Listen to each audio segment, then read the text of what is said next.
तो उत्तराखंड में छात्र संघ चुनाव को लेकर देखिए सरकार ने एक बड़ा और अहम फैसला लिया है जो सीधे तौर पर नारी सशक्तिकरण से जुड़ा हुआ है। प्रदेश के शिक्षा मंत्री धन सिंह रावत ने घोषणा की है कि आगामी छात्र संघ चुनाव में छात्राओं को 50% प्रतिनिधित्व दिया जाएगा। सरकार के इस फैसले को छात्र राजनीति में एक ऐतिहासिक कदम देखा जा रहा है, माना जा रहा है।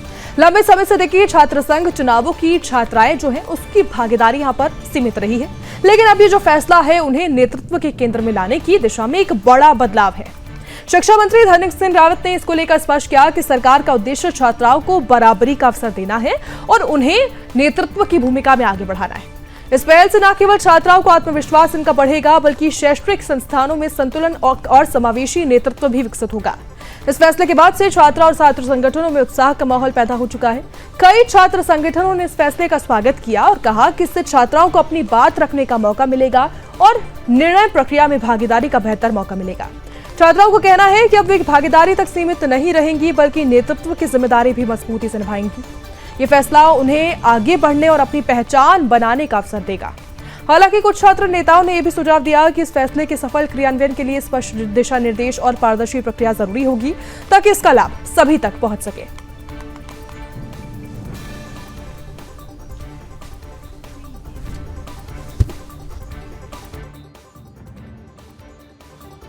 मेरा मानना ये है कि धन सिंह रावत का जो बयान आया था, उन्होंने पहले भी ये चीज़ मैं बयान दिया था कि कॉलेज में लड़कियों को एक अवसर दिया जाए चुनाव लड़ने का। देखिए मेरा मानना ये है, जब लड़कियां चुनाव लड़ेंगी तो अपने एक पॉइंट ऑफ व्यू रख पाएगी कि हाँ हमें क्या क्या कमी आ रही है कॉलेज में। लड़कियों के मुद्दे हमारे कॉलेज में कोई नहीं उठाता और लड़कियों की बहुत मुद्दे होते हैं कॉलेज में। 10 तरह की लड़कियों को दिक्कतें होती है जिनका हल लड़के नहीं कर सकते। लड़कियाँ ही लड़कियों की समस्या को समझा सकती हैं।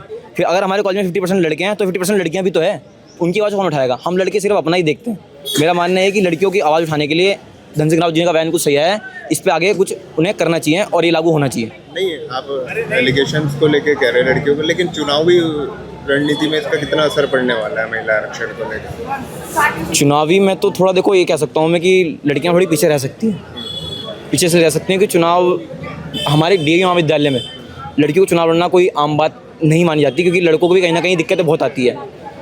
हम विद्यार्थी परिषद कार्यकर्ता हैं, हमारी पैनल में लड़कियाँ रहती हैं, हमारे तो सचिव रहेगी या कोषाध्यक्ष, हम लोग लड़ाते हैं। ये अच्छी बात है, अगर मंत्री जी ने अगर वुमेन्स के लिए अगर ये स्टेप उठाया है तो बहुत अच्छी चीज़ है। और अगर यही चीज़ें देखते हुए आगे अगर लड़कियां जो है हमारे कॉलेज की हो, चाहे कि जो छात्र राजनीति में आगे आना चाहती हैं, तो उनके लिए बहुत अच्छा स्कोप है ये कि अगर उनके लिए अगर हमारी सरकार सोच रही है तो बहुत अच्छी चीज़ है। मैं तो इसका बहुत वो करूँगा, वेलकम करूँगा इस चीज़ का। कितना फ़ायदा मिलने वाला है? फ़ायदा ये है कि फ़ायदा जो लड़कियां आगे कुछ करना चाहती हैं, मतलब जो अपनी आवाज़ बनना चाहती हैं, तो उनके लिए छात्र राजनीति एक अच्छा प्लेटफॉर्म है। और कभी कभार लड़कियां पीछे भी आती है क्योंकि इसमें थोड़ा लड़कों का प्रभाव ज़्यादा है, पर इसमें एक ही अगर लड़की अगर आगे आएंगी तो हम बहुत अच्छा वेलकम करेंगे और लड़की अपनी आवाज़ खुद उठाए तो और अच्छी बात है। मैं ये मानती हूँ कि आरक्षण वुमेंस को हर जगह मिलना चाहिए, सिर्फ वही नहीं, लाइक लोकसभा और राज्यसभा की बात जहाँ पे होती है सिर्फ वहाँ पे नहीं, कॉलेज में भी मिलना चाहिए। इससे सबको इक्वालिटी मिलती है और हम ज़्यादा से ज़्यादा सीख पाते हैं, क्योंकि हर जगह हम देखते हैं आज भी हमारा मेन डोमिनेटिंग सोसाइटी है, आज भी मर्द चाहता है कि वो हमसे आगे जाए एंड ऑल। नहीं जाना चाहिए, अच्छी बात है, कंपटीशन होना चाहिए, लेकिन मैं ऐसा मानती हूँ कि आरक्षण अगर मिलेगा तो ज़्यादा बेटरमेंट है। सहमत है इस फैसले से? बिल्कुल, मैं इस फैसले से सहमत हूँ। कितना फ़ायदा होने वाला है इससे सबसे पहली चीज़ यही होगी कि सबको इक्वालिटी मिलेगी और इससे बड़ी बात तो कुछ हो नहीं सकती।